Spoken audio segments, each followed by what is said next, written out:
The sound of a single gunshot echoed across the vast Colorado landscape, shattering the early morning stillness as Yates Eddington dropped his rifle and stared at the bleeding coyote that had been stalking his cattle. His weathered hands, rough from years of ranch work, trembled slightly as he reloaded, not from the killing, which had become routine, but from the rage still burning inside him from the night before. The year was 1878, and life in the mining boomtown of Leadville, Colorado, had hardened him in ways he never imagined possible. Yates wiped the sweat from his brow, his 30 years of life etched into the lines around his eyes. The silver mining rush had transformed Leadville into a bustling town of nearly 10,000 souls, but Yates remained on its outskirts, preferring the company of cattle to people.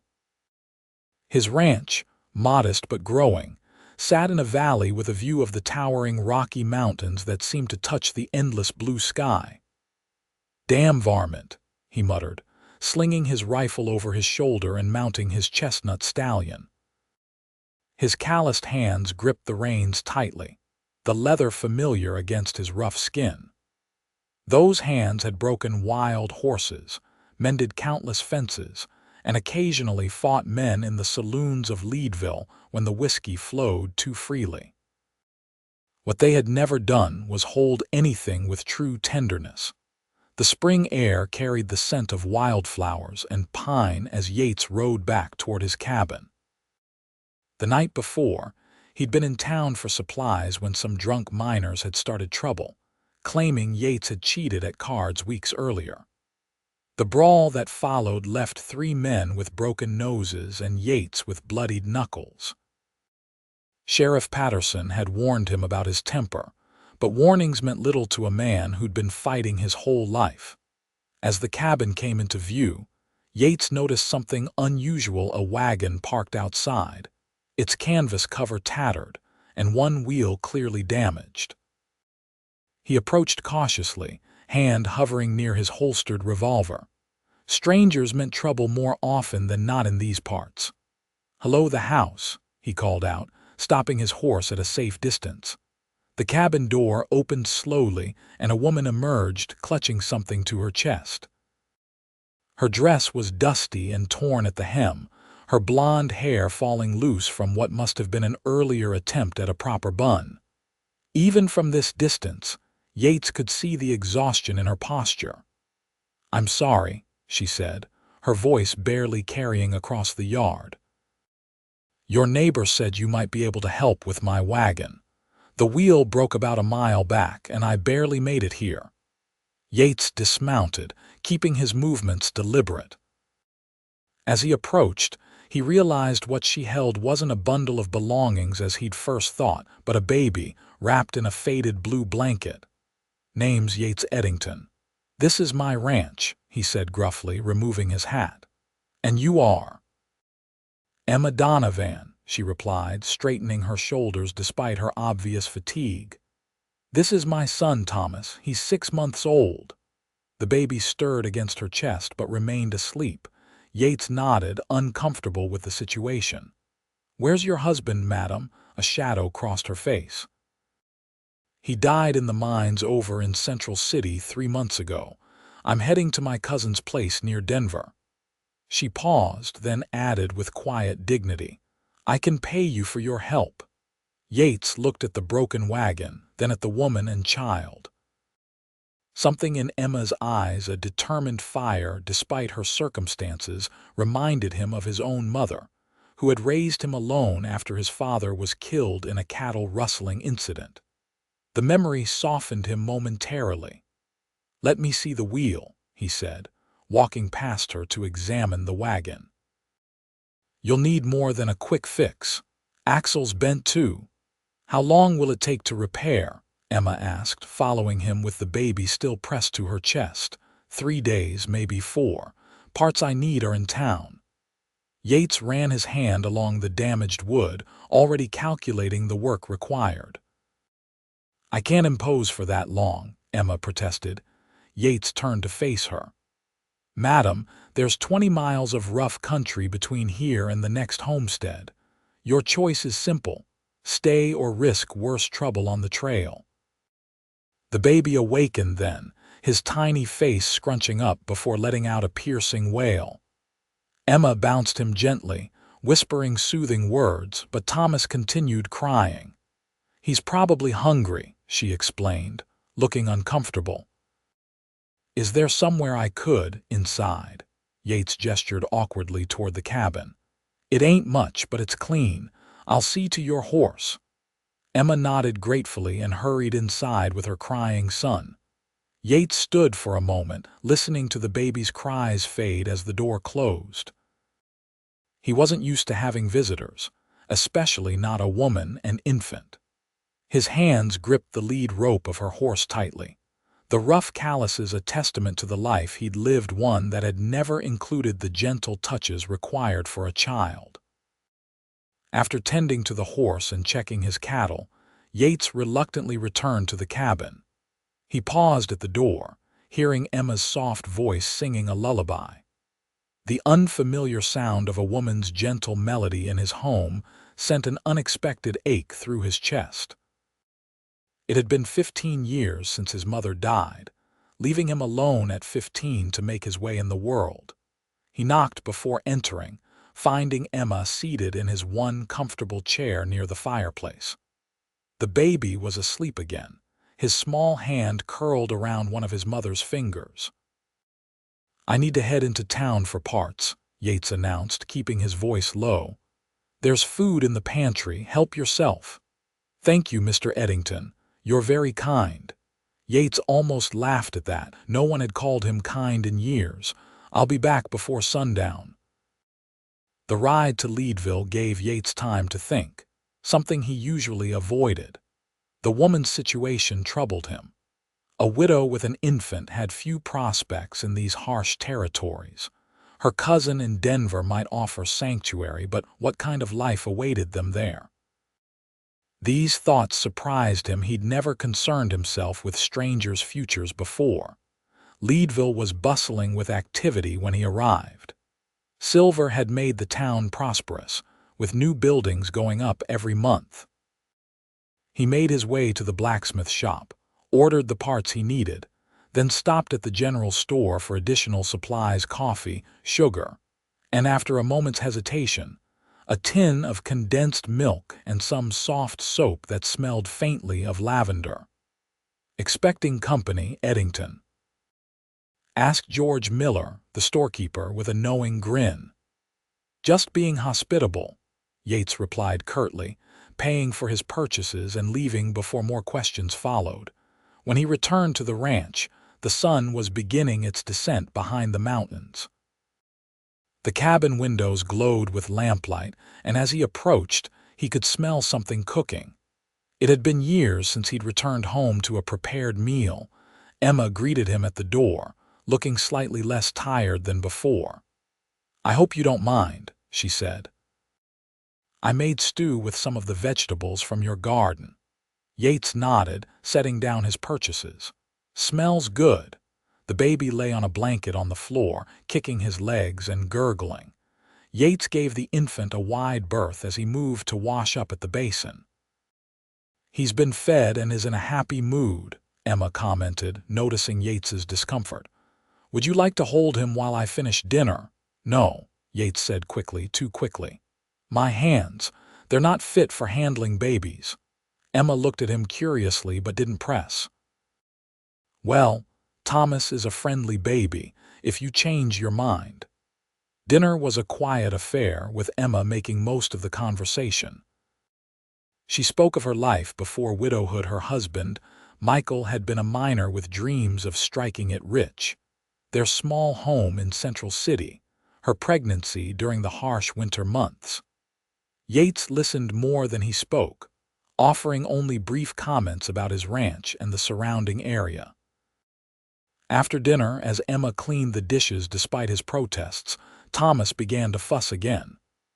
Emma tried to soothe him while continuing her task, but the baby's cries grew more insistent.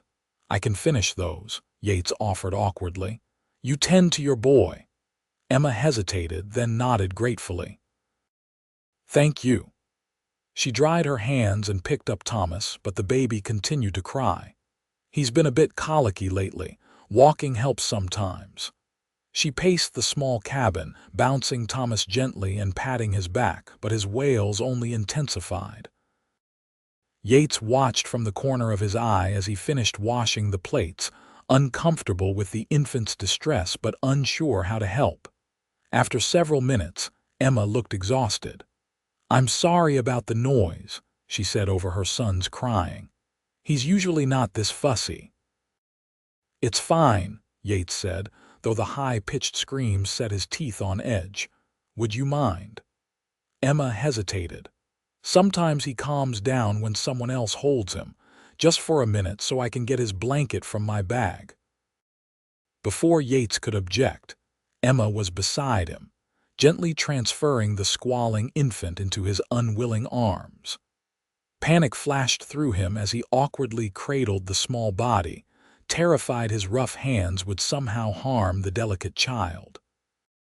"Support his head," Emma instructed, adjusting Yates's arm. "There, just like that." Then she was gone, rummaging through her belongings, leaving Yates standing frozen in the middle of the cabin with a crying baby in his arms. Thomas's tiny face was red with exertion, his little hands balled into fists as he continued to wail. "Hey now," Yates said uncomfortably. "That's enough of that." To his astonishment, the baby's cries began to soften at the sound of his deep voice. Thomas hiccuped, his wet blue eyes focusing on Yates's face with sudden interest. Without thinking, Yates began to rock slightly from side to side the way he'd seen Emma do. "That's better," he murmured. "No need for all that fussing."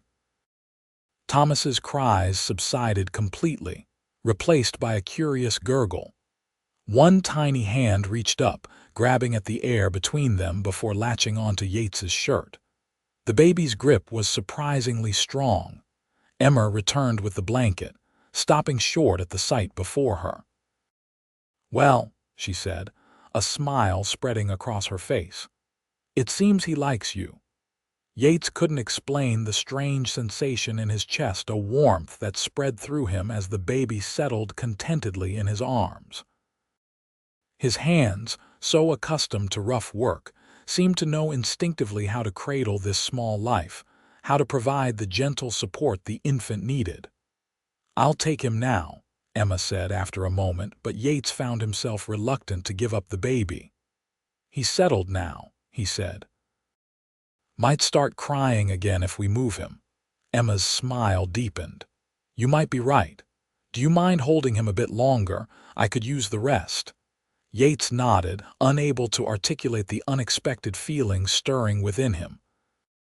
As Emma settled into the chair by the fire, he continued standing there, gently rocking the baby who was now drifting off to sleep in his arms. Thomas's complete trust in him, this tiny being so vulnerable and dependent, awakened something Yates had thought long buried, a tenderness he hadn't known he was capable of. Later that night, after Emma and Thomas were asleep in his bed, Yates insisting on taking a bedroll on the floor, he looked down at his hands in the dim firelight. The calluses and scars told the story of his hard life, but tonight they had held something precious without causing harm. The realization was both comforting and terrifying. The next morning, Yates woke early as usual, careful not to disturb his guests as he slipped outside to begin his chores. The spring air was crisp, the mountains silhouetted against the lightening sky. He fed the livestock and checked the perimeter of his property before returning to find Emma in the yard, Thomas wrapped snugly against her chest as she hung wet clothes on a line she'd strung between two posts. "You didn't have to do laundry," Yates said, approaching them. Emma turned, offering a small smile. "I wanted to earn my keep. Besides, Thomas and I enjoy the fresh air." As if recognizing Yates's voice, the baby twisted in his wrappings to look at him, making a happy gurgling sound. Without thinking, Yates reached out, gently touching the infant's cheek with one rough fingertip. Thomas grabbed it immediately, holding on with surprising strength. "Strong grip for such a little one," Yates commented, feeling unexpectedly proud of this child he barely knew. "He knows who helped him sleep last night," Emma said, her eyes studying Yates with newfound interest. For 3 days, they fell into an unexpected routine. Yates worked on the wagon during daylight hours, making trips back and forth to town for parts as needed. Emma kept the cabin in order, cooked meals that were far better than Yates's usual fare, and tended to Thomas. In the evenings, without any discussion between them, Yates would take the baby while Emma rested or bathed, discovering a previously unknown talent for soothing the infant's occasional fussing. On the 4th evening, as Yates sat by the fire with Thomas sleeping peacefully in his arms, Emma watched them from across the room. "You're a natural with him," she observed quietly. "Most men I know wouldn't bother with a baby." Yates glanced down at Thomas's peaceful face. "Never thought I would either." "May I ask you something personal, Mr. Eddington?" "Yates," he corrected. After sharing his home for 4 days, formalities seemed unnecessary. "Yates," she acknowledged with a small smile, "I was wondering, why does a man like you live alone out here?" "You're kind, capable, handsome." The last word was spoken so softly he almost missed it. He was silent for a long moment, considering her question. "Wasn't always alone. Had a wife once back when I first came to Colorado in '69. Her name was Sarah." Emma sat forward slightly. "What happened?" "Childbirth," Yates said, the words still bitter even after 9 years. "We'd been married 2 years. Both she and the baby died." He looked down at Thomas, marveling again at how completely the infant trusted him. "After that, seemed easier to keep to myself." Emma crossed the room to sit beside him on the small sofa. "I'm so sorry, Yates." "Long time ago now," he said, though the pain had never truly left him. "Is that why you were afraid to hold Thomas at first?" Yates nodded slowly. "Couldn't save my own child, didn't seem right to touch another." Emma placed her hand gently on his arm. "But look at you now. Thomas adores you." Their eyes met in the firelight, and Yates felt something shift between them, a recognition of shared loss, perhaps, or the beginning of something new. The moment was broken when Thomas stirred and began to fuss. "He's probably hungry," Emma said, reaching for her son. As Yates handed the baby to her, their fingers brushed, and he felt an unexpected jolt of awareness. Emma's cheeks colored slightly as she turned away to nurse Thomas, and Yates excused himself to check on the animals one last time before bed. Outside in the cool night air, Yates looked up at the star-filled sky, feeling more conflicted than he had in years. Tomorrow the wagon would be ready, and Emma and Thomas would continue their journey to Denver. The thought left him feeling hollow inside. In just 4 days, they had brought life and warmth back to his solitary existence. The cabin, which had never felt empty to him before, would seem unbearably so once they left. The next morning, Yates finished the final repairs on the wagon before breakfast. Emma was quiet as she packed her belongings, Thomas watching the proceedings from his blanket on the floor. "It's ready whenever you are," Yates announced, standing awkwardly in the doorway. Emma nodded, not meeting his eyes. "Thank you. We've imposed on your kindness long enough." "Wasn't an imposition," Yates said, surprised by the emotion in his own voice. "Been nice having you both here." She looked up then, her blue eyes searching his face. "Has it?" "Yes," he admitted. "More than nice." A moment of silence stretched between them, filled with unspoken possibilities. Thomas broke it with a happy squeal, rolling onto his stomach and pushing himself up with surprising strength. "Look at him," Emma said with a mother's pride. "He's trying to crawl." Yates knelt down, placing his hand in front of the baby. "Come on, little man. You can do it." Thomas pushed forward determinedly, managing to move a few inches before flopping back onto his belly with a frustrated grunt. Yates chuckled, a sound that felt foreign to his own ears. "He's stubborn," he observed. "Like his mother," Emma agreed with a small smile. Yates helped load the wagon, securing Emma's trunk and making sure the repairs would hold for the journey ahead. As he worked, he wrestled with thoughts he'd never expected to have again, of family, of connection, of a future that wasn't solitary. When everything was ready, Emma stood by the wagon with Thomas in her arms, looking as reluctant to leave as Yates felt to see them go. "I can't thank you enough," she said. "Not just for fixing the wagon, but for—" She trailed off, gesturing vaguely at the cabin and the days they'd spent there. "You don't need to thank me," Yates replied, stepping closer. He stopped, unsure how to express the tumult of feelings inside him. "Yes," she prompted softly. Yates took a deep breath. "The trail to Denver is dangerous. Bandits, whether wild animals. Not safe for a woman and baby traveling alone." "We'll be careful," she assured him. "Or," Yates continued, gathering his courage, "you could stay here, with me." Emma's eyes widened. "What are you saying, Yates?" "I'm saying these past few days have been the best I've had in years. I'm saying that watching you with Thomas, seeing this place through your eyes.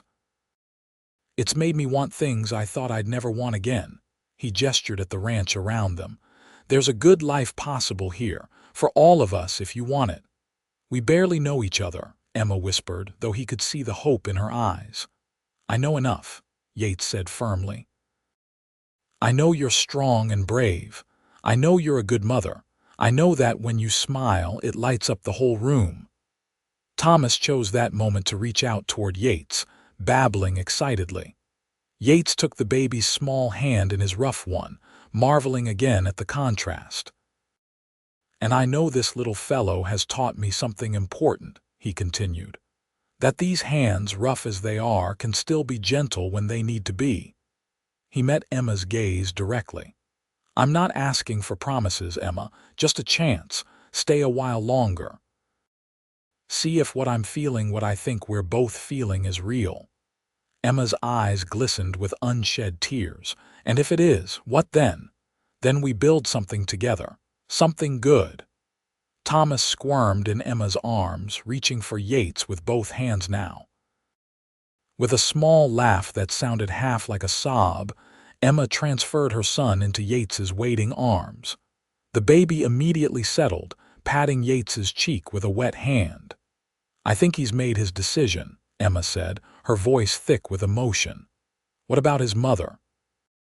Yates asked, his heart hammering in his chest. Instead of answering with words, Emma stepped forward and placed her hand gently on his rough cheek, exactly where Thomas's tiny fingers had just been. Then, with the same quiet courage that had brought her this far, she rose on her tiptoes and pressed her lips softly to his. When she pulled back, her smile was like sunrise breaking over the mountains. "I think we'll stay," she said, "at least for a while." The decision to stay for a while gradually evolved over the following weeks. Spring deepened into summer, and the temporary arrangement began to feel more permanent with each passing day. Emma and Thomas settled into life on the ranch as if they had always belonged there, and Yates found himself transformed by their presence. The most profound change was in his hands. Those same calloused palms that had once known only the roughness of ranch work now learned the delicate art of cradling a baby, of wiping away tears, of holding Emma's slender fingers in the quiet evenings after Thomas was asleep. By July, Thomas was crawling with determined energy, exploring every corner of the cabin and keeping both adults constantly vigilant. Yates built a small wooden pen to contain the baby's adventures when they couldn't watch him directly, crafting it with the same care he might give to a prized saddle. "He's growing so fast," Emma remarked one evening as they sat on the porch, watching the sunset paint the mountains gold and crimson. Thomas had finally exhausted himself and was sleeping peacefully in the cradle Yates had also built for him. "Going to be walking before we know it," Yates agreed, his arm comfortably around Emma's shoulders. These casual touches had become natural between them, no longer accompanied by the awkward hesitation of the early days. Emma leaned her head against his shoulder, a gesture of trust that still amazed him. "Yates," she said after a comfortable silence, "I need to ask you something important." "Anything," he replied, turning slightly to see her face. "My cousin in Denver. I should write to her, let her know we won't be coming." Emma's eyes met his steadily. "But before I do, I need to be certain this is truly what you want, us staying here becoming a family." The word hung in the air between them, weighted with meaning and possibility. They had grown close over the past months, their initial attraction deepening into something more substantial. They had shared kisses and confidences, but had not yet discussed the future in concrete terms. Yates took her hand, his thumb gently tracing circles on her palm. "Emma Donovan," he said, his voice low and serious, "when you first arrived here with Thomas, you brought life back to this place and to me. I was existing before, not living." He paused, gathering his thoughts. "I know it hasn't been that long, but I'm more certain about you and Thomas than I've been about anything in my life. So you want us to stay, permanently?" Her voice held a hint of vulnerability that made his heart ache. "I want more than that," Yates admitted. "I want to marry you if you'll have me. I want to be a father to Thomas, to raise him as my own son." Emma's eyes filled with tears, but her smile was radiant. "Are you proposing to me, Yates Eddington?" He laughed softly. "I reckon I am, though I'd planned something more proper. Was going to take you into town on Sunday, buy a ring from the jeweler's shop that just opened." "I don't need a fancy proposal or an expensive ring," Emma said, placing her hand on his cheek in the gesture that had become familiar between them. "I just need you, your honest heart, and these hands that have learned to be so gentle." Yates pulled her close, kissing her with all the emotion he'd once thought himself incapable of feeling. When they separated, both slightly breathless, he rested his forehead against hers. "Is that a yes?" "Yes," she whispered against his lips. 1,000 times yes." They were married 2 weeks later in Leadville's small church, with Thomas babbling happily throughout the ceremony from the arms of Mrs. Patterson, the sheriff's wife. The entire town seemed to turn out for the occasion, curious about the woman and child who had tamed the solitary rancher. "Never thought I'd see the day," Sheriff Patterson commented at the small reception afterward, slapping Yates on the back. "You're a changed man, Eddington." Yates couldn't argue with that assessment as he watched Emma across the room, radiant in a simple white dress she'd sewn herself. When their eyes met, her smile was enough to make his heart feel too large for his chest. Later that night, after they had returned to the ranch, their home now, truly shared, and Thomas was asleep in his cradle, Yates took Emma in his arms with a reverence that made her eyes shine. "Mrs. Eddington," he murmured against her hair, still somewhat in awe that this remarkable woman had chosen him. "I like the sound of that," Emma replied, her hands moving to the buttons of his shirt with newfound boldness. In the privacy of what was now their bedroom, Yates discovered yet another use for his once rough hands to bring pleasure, to worship each inch of his wife's skin, to express without words the depth of his love for her. And Emma, with her own gentle touch, healed the last wounded places in his heart that had remained closed for so long. As summer turned to autumn, the ranch prospered under their combined efforts. Emma proved to be not only an excellent homemaker, but also a shrewd partner in the business of ranching, her quick mind grasping details that Yates, sometimes overlooked. Together they expanded operations, adding sheep to complement the cattle and planting a larger garden that would help see them through the winter months. Thomas, now nearly 10 months old, took his first unsteady steps in October, tottering between his mother and Yates with triumphant determination. Yates found himself storing away these moments, preserving them like precious treasures. Thomas's first word, "ma ma," followed closely by a gurgled approximation of "pa."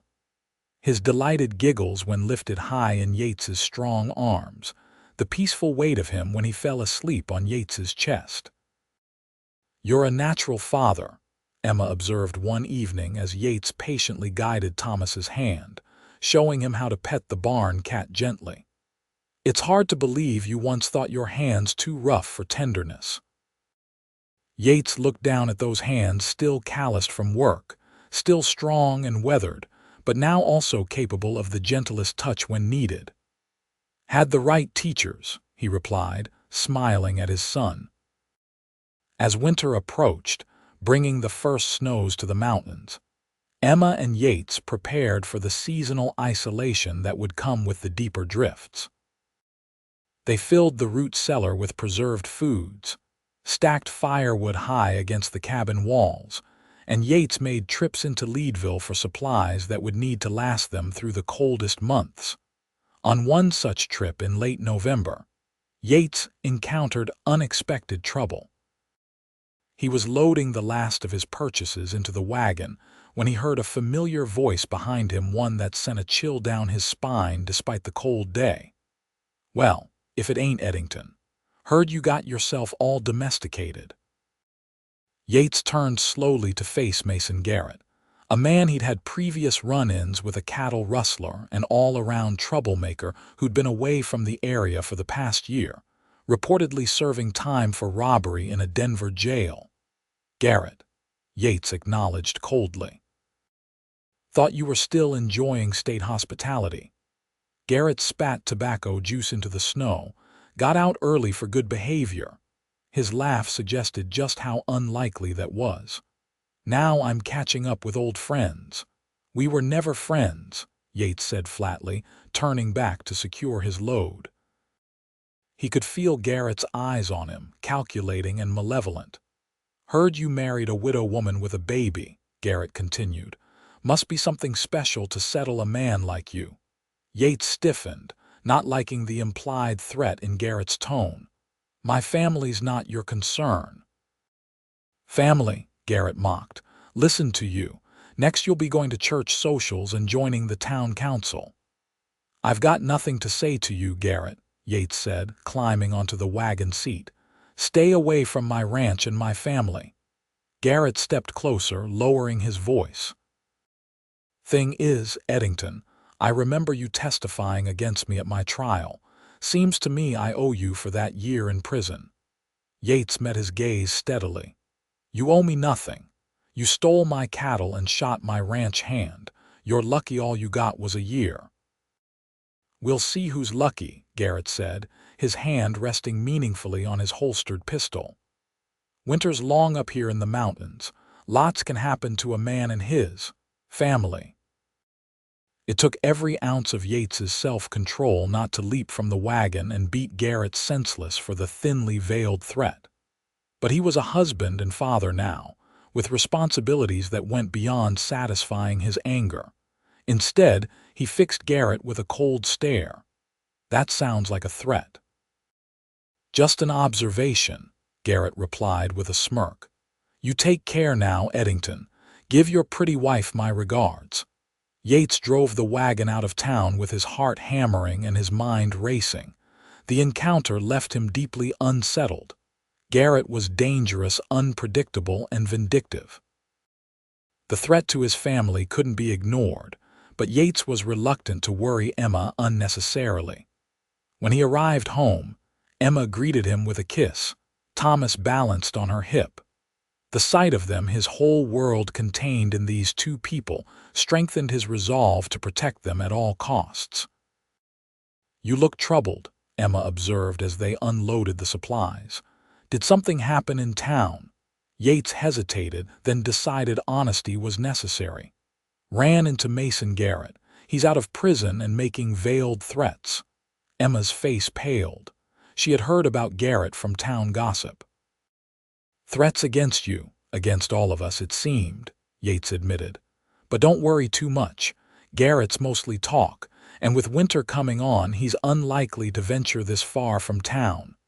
Emma nodded, though concern still shadowed her eyes. What should we do? Be vigilant, Yates replied, pulling her and Thomas into a protective embrace. I won't let anything happen to either of you. That night, after Emma and Thomas were asleep, Yates sat by the window with his rifle across his lap, watching the moonlight on the snow. He had built something precious here, a family, a future, a happiness he had thought forever beyond his reach. The idea that Garrett or anyone else might threaten that filled him with a cold rage unlike anything he'd felt before. For the next week, Yates maintained a heightened vigilance, checking the perimeter of their property regularly and keeping his weapons loaded and ready. Emma said little about these precautions, but he could see the worry in her eyes, especially when he was late returning from outdoor chores. 10 days after the encounter with Garrett, the first major snowstorm of the season hit, blanketing the ranch in 3 feet of snow and effectively cutting them off from town. Yates felt a paradoxical sense of relief. The deep snow would make it difficult for anyone, including Garrett, to approach the ranch undetected. Life settled into the cozy rhythm of a mountain winter. Their days centered around keeping warm, caring for the livestock in the barn, and watching Thomas develop new skills almost daily. In the evenings, Emma would read aloud from one of the books Yates had brought back from town, or they would simply talk by the fire, planning for spring and the future they envisioned together.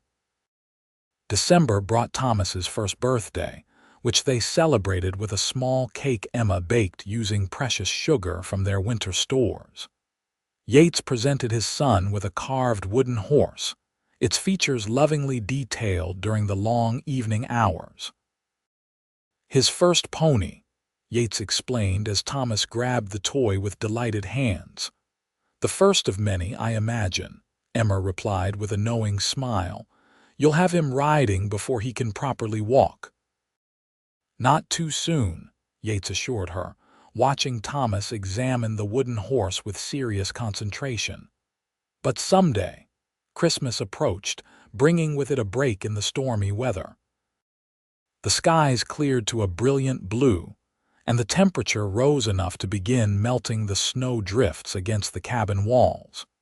Yates took advantage of the respite to check their more distant fences and the cattle sheltering in the lower pastures.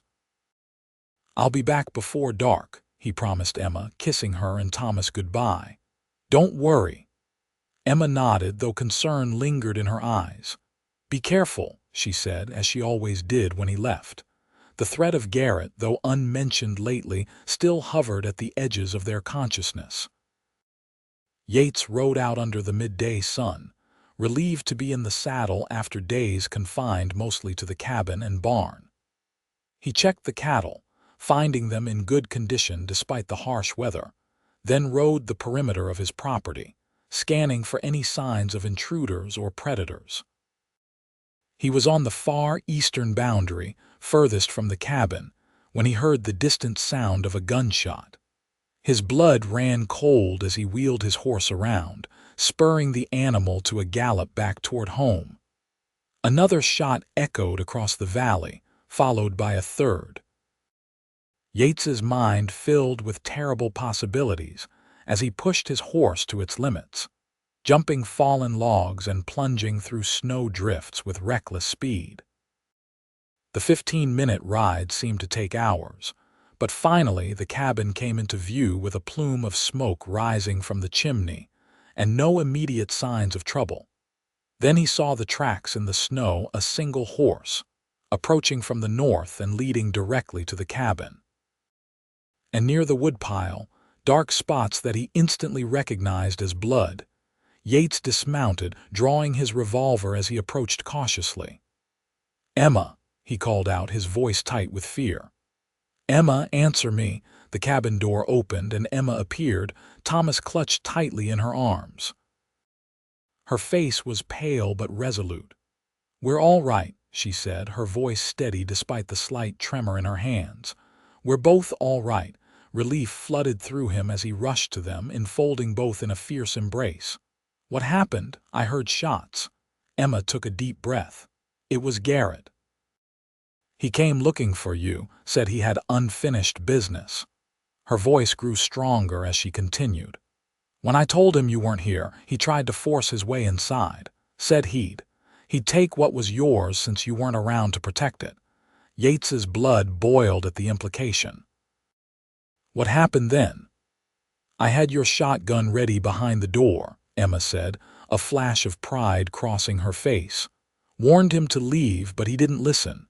When he tried to grab me, I fired. Missed the first time, but the second shot caught him in the shoulder." Yates looked at his wife with newfound admiration.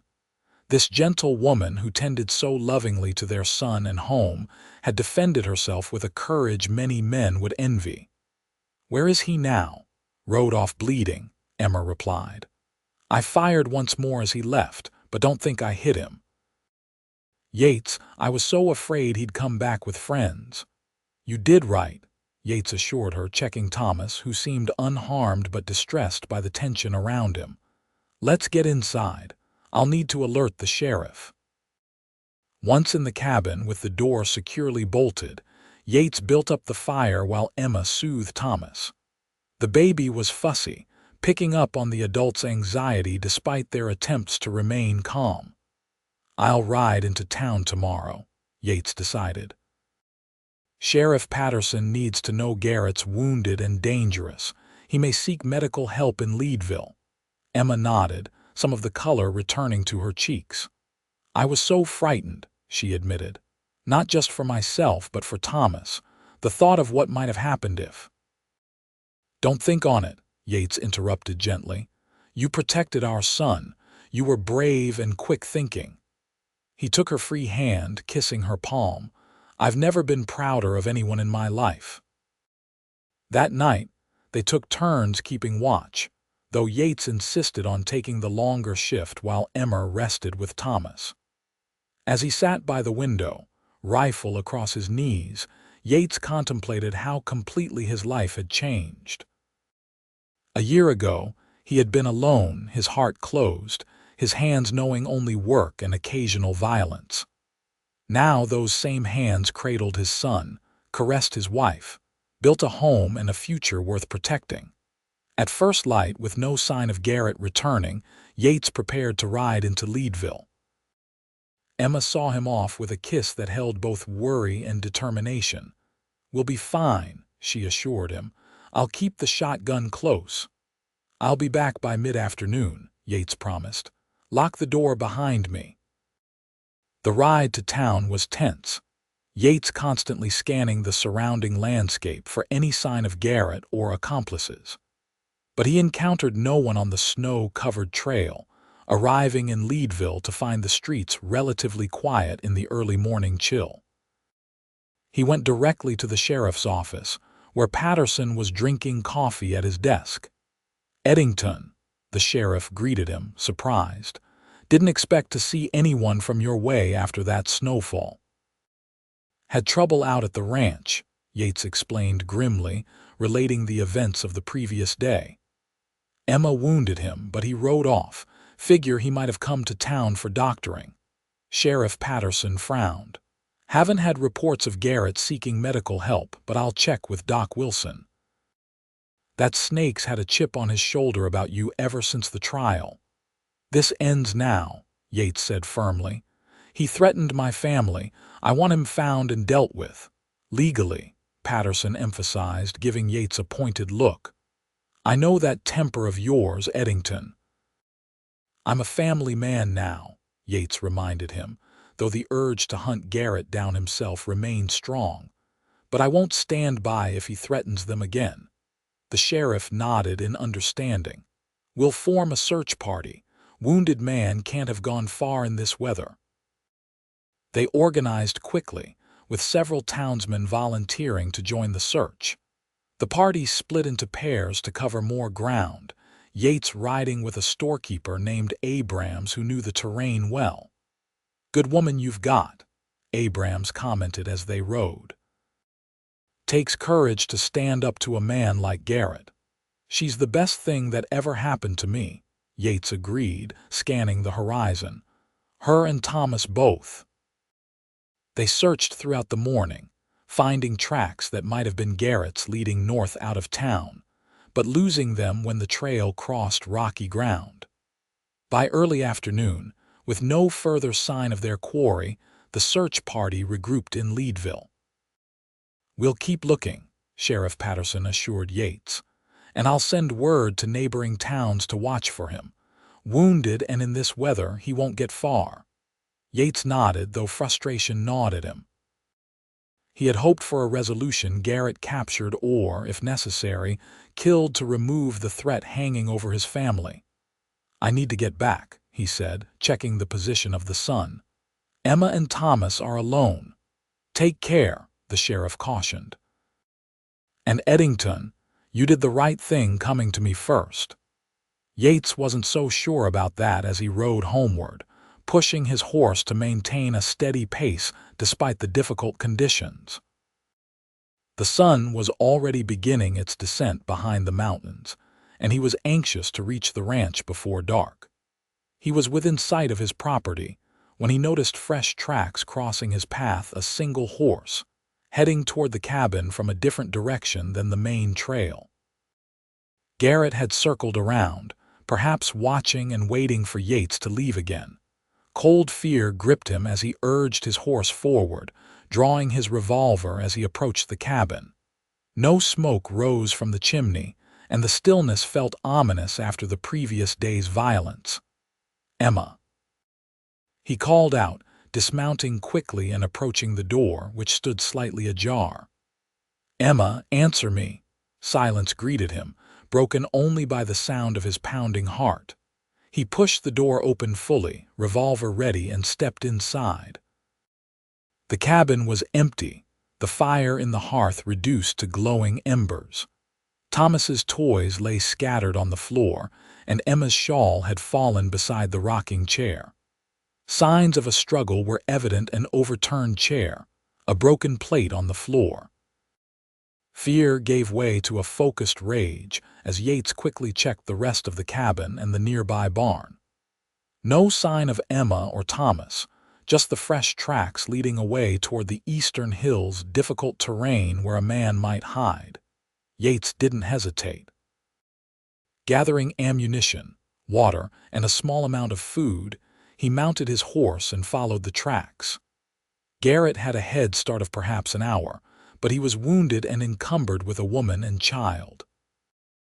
Yates would find them, and this time, there would be no mercy for the man who had taken his family.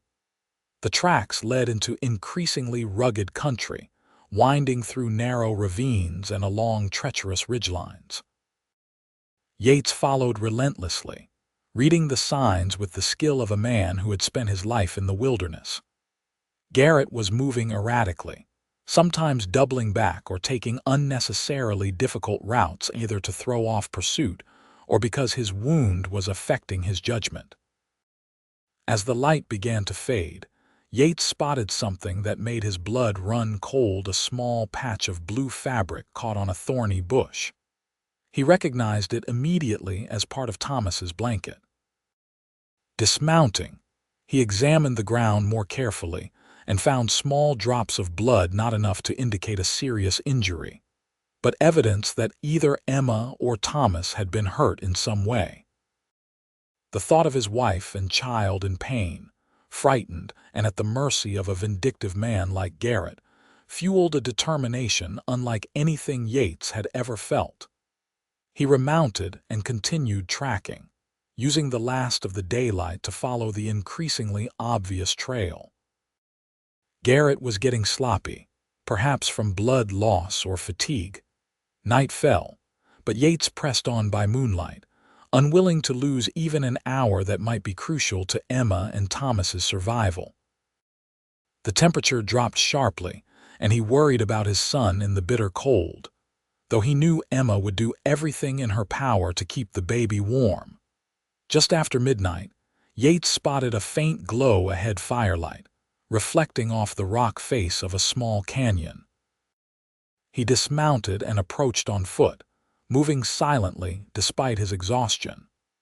The canyon contained a crude shelter, more a shallow cave than anything else where Garrett had made camp. From his position behind a boulder, Yates could see into the campsite. Emma sat with her back against the rock wall, Thomas clutched tightly to her chest. Both were bundled in blankets, and Thomas appeared to be asleep. Garrett paced nearby, one arm in a makeshift sling, his expression visible in the firelight, a mixture of pain and malevolent satisfaction. "Your husband should be home by now," Garrett was saying to Emma. "Finding you gone. Imagine his face when he realizes I've taken everything he cares about." "He'll find us," Emma replied, her voice steady despite her obvious fear. "And when he does, Garrett interrupted, "I'll kill him, slowly while you watch. Then you and I will have a reckoning of our own." Emma's arms tightened around Thomas, her face resolute despite the threat. "You're a coward, Garrett. Taking a woman and baby because you're afraid to face my husband man to man." Garrett's response was to strike her across the face, a blow that made Yates's vision go red with fury. It took every ounce of self-control not to charge into the camp immediately, but he forced himself to think strategically. Garrett was armed and desperate, and a direct confrontation might endanger Emma and Thomas. Moving carefully to get a better angle, Yates accidentally dislodged a small stone which clattered down the slope. Garrett whirled toward the sound, drawing his pistol. "Eddington," he called out. "That you sneaking around in the dark? Come on out where I can see you." When there was no response, Garrett grabbed Emma roughly by the arm, yanking her to her feet. Thomas awoke at the sudden movement, beginning to cry. "I know you're out there," Garrett shouted over the baby's wails. "Show yourself or I start hurting what's yours." Yates made his decision. "Let them go, Garrett," he called out, keeping his position concealed. "This is between you and me." "Too late for that," Garrett replied, using Emma and Thomas as a shield as he peered into the darkness. "Throw out your gun and step into the light. No tricks." Yates considered his options. Garrett's position gave him the advantage. Any shot risked hitting Emma or Thomas. But surrendering meant placing himself at Garrett's mercy, with no guarantee of his family's safety. "I'm waiting, Eddington," Garrett called, his arm tightening around Emma's throat. "Don't do it, Yates." Emma cried, her voice strained. "He'll kill us all." Garrett's response was to press his pistol against Thomas's small body, silencing Emma immediately. "One more word and the boy dies first." That threat made Yates's decision for him. "I'm coming out," he called, removing his gun belt and holding it visibly as he stepped into the firelight. "See, unarmed. Now let them go." Garrett laughed, a harsh sound that echoed off the canyon walls. "Drop the belt and kick it over here."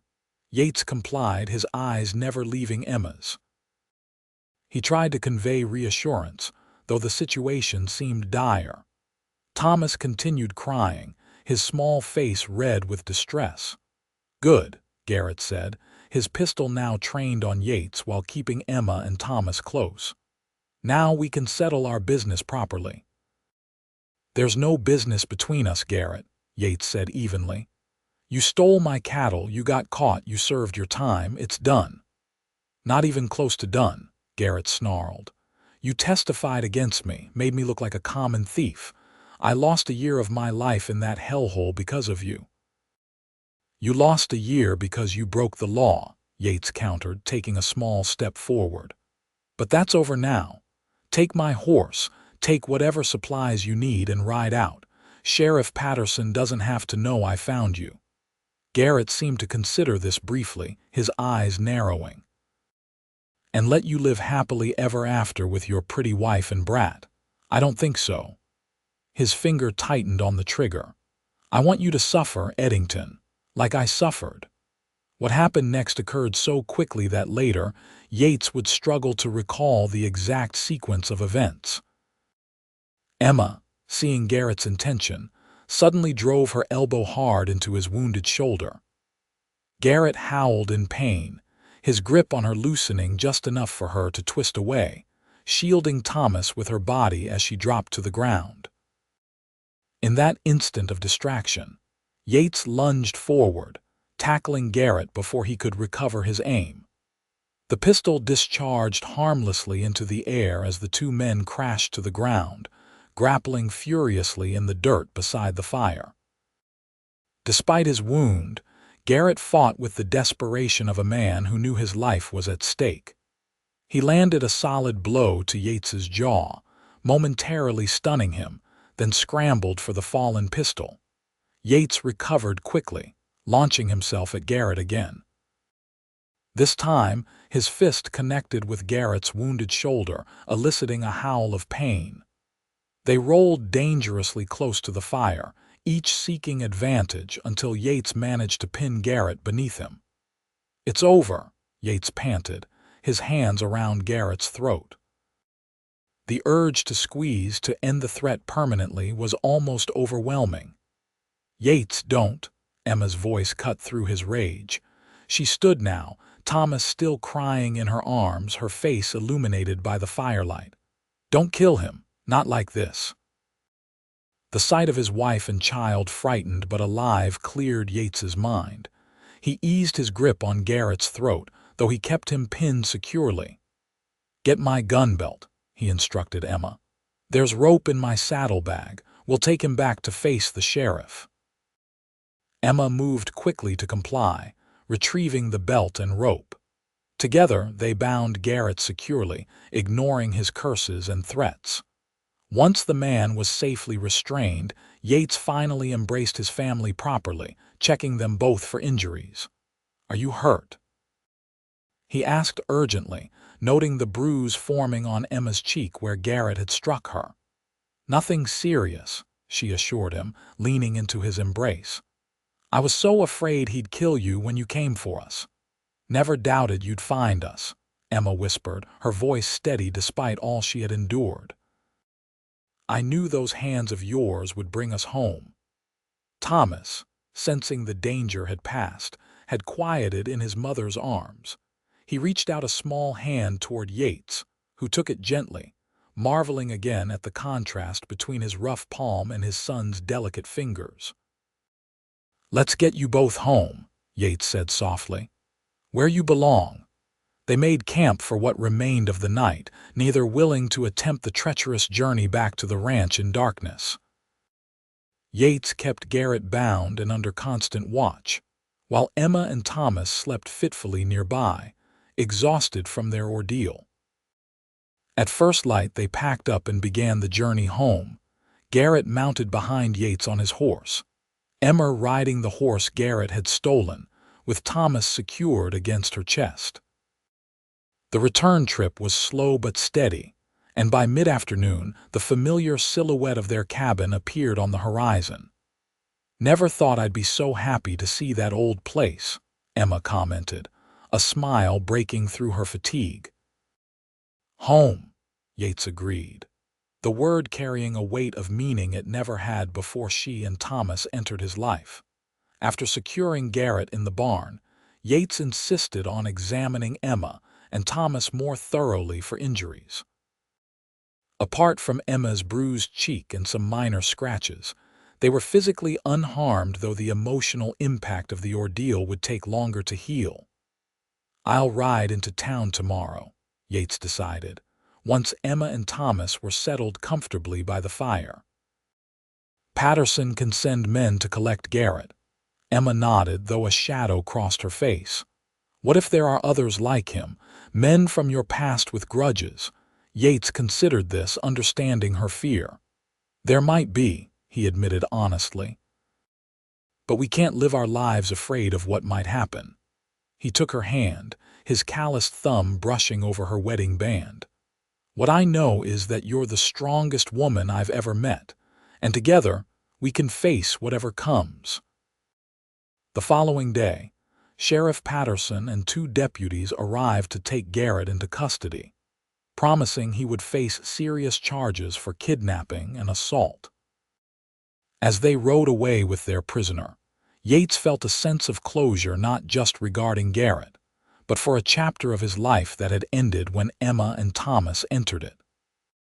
That evening, as Thomas played on the floor with his wooden horse, Yates and Emma sat together on the porch, watching the sunset paint the mountains in vibrant hues of orange and gold. "I've been thinking," Yates said, his arm comfortably around Emma's shoulders, "about the future." "What about it?" Emma asked, leaning into his embrace. "This ranch has good land, but it's isolated, maybe too isolated." He hesitated, then continued. "There's a property closer to town that's coming up for sale. Better house, good water, easier access to Leadville. Might be safer for us, especially if our family grows." Emma looked up at him with a smile that still made his heart skip a beat. "Are you suggesting what I think you're suggesting, Yates Eddington?" he chuckled, pressing a kiss to her temple. "Thomas needs brothers or sisters to grow up with." "If you're willing." "More than willing," she replied, her eyes shining. "But what about this place? You've put so much work into it." Yates looked out over the land he'd tamed with his own hands, considering. "This land helped make me who I was," he said thoughtfully. "But you and Thomas made me who I am now. Where we live matters less than that we're together." As if sensing he was being discussed, Thomas crawled over to them, pulling himself up to stand against Yates's knee. His small face beamed with accomplishment as he maintained his balance. "Pa," he said clearly, reaching up with both hands. Yates felt his throat tighten with emotion as he lifted his son into his lap. Those 2 simple syllables, spoken in his son's innocent voice, meant more to him than any words ever spoken. "That's right, little man," he said, his voice rough with feeling. "I'm your papa." Emma leaned her head against his shoulder, her hand joining his in supporting Thomas. "And he's the luckiest boy in Colorado to have you." As the last light faded from the sky, stars beginning to appear in the vast expanse above them, Yates held his family close. His hands, once too rough for anything but labor and fighting, now knew the gentle art of cradling a child, of wiping away tears, of expressing love without words.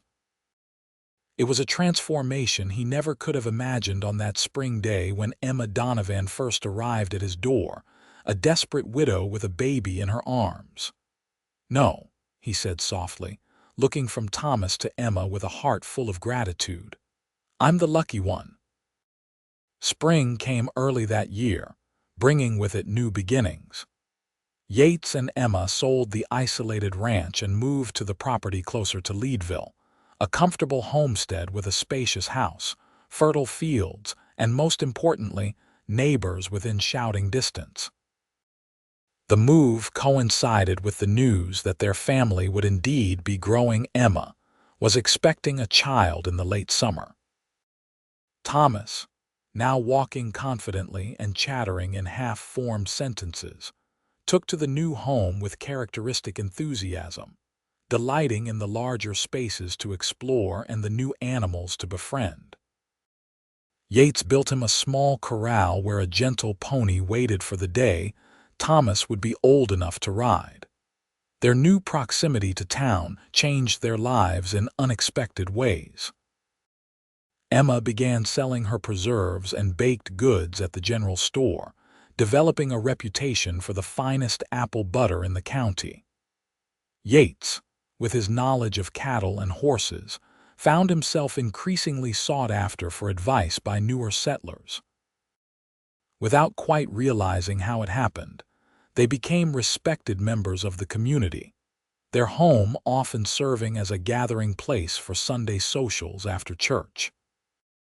In August of 1880, Emma gave birth to a healthy boy they named Samuel, who arrived with a lusty cry and a shock of dark hair like his father's.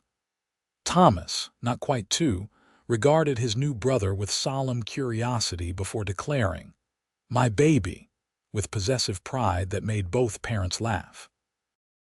Holding his newborn son while Thomas leaned against his knee, Yates reflected on the journey that had brought him to this moment. His hands, still bearing the calluses and scars of his earlier life, now moved with practiced gentleness as he cradled Samuel, adjusted Thomas's position, and reached out to squeeze Emma's hand where she rested in their bed. "What are you thinking?" Emma asked, noting his contemplative expression. Yates smiled, looking down at their sons, one sleeping peacefully in his arms, the other beginning to doze against his leg. "I'm thinking that life has a way of giving you what you need, even when you don't know you need it." Emma's answering smile was tired but radiant. "And sometimes what you need comes in the form of a desperate widow with a baby, appearing at your door when you least expect it." "Best thing that ever happened to me," Yates agreed, leaning down to kiss her gently. "You placed Thomas in my arms and everything changed." "Your hands were always capable of tenderness," Emma murmured, her eyes drifting closed with exhaustion. "They just needed the right reason to show it." As his wife and sons slept, Yates kept watch over his family, his heart full of a contentment he had once believed impossible.